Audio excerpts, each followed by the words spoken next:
Hi guys, welcome back to my channel. So today I'm going to be doing a video on how to make clip-in extensions.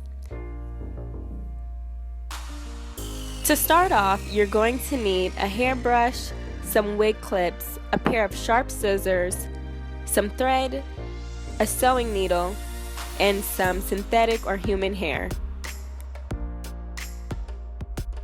So I'm going to start off by putting some thread through the sewing needle.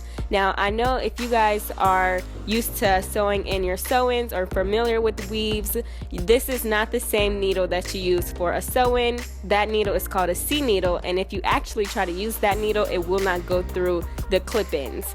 So here I'm just making a small knot, and the thread is doubled. That's by my preference. You can use single thread or you can double it.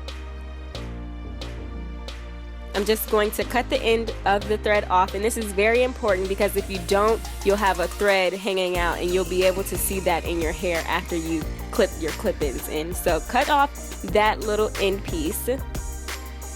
And now when you do get your wig clips at the beauty supply store, you can either buy them in large or smaller size. I normally get a lot of the larger size ones because the smaller ones are used for like individual pieces, and the larger ones are used for like a whole weft.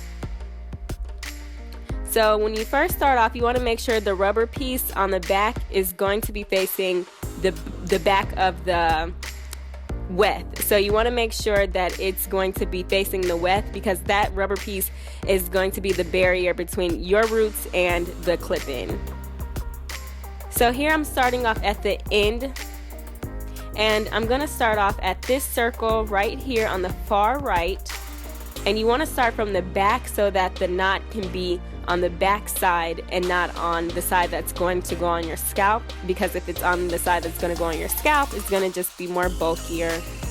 So I go through these holes about 2 times,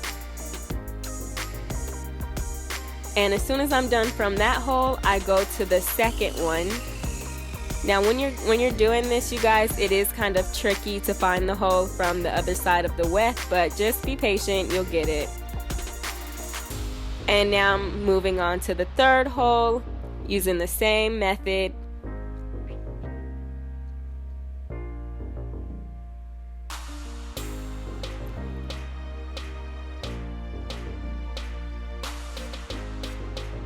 And I just do this throughout all of the holes except for the first and the last hole. So when I get to the last hole, I go through it once, and then on the second time when I go through it, I make sure I make a knot in the hole, so that way I don't have to cut it and then make the knot afterwards, so just to save some time.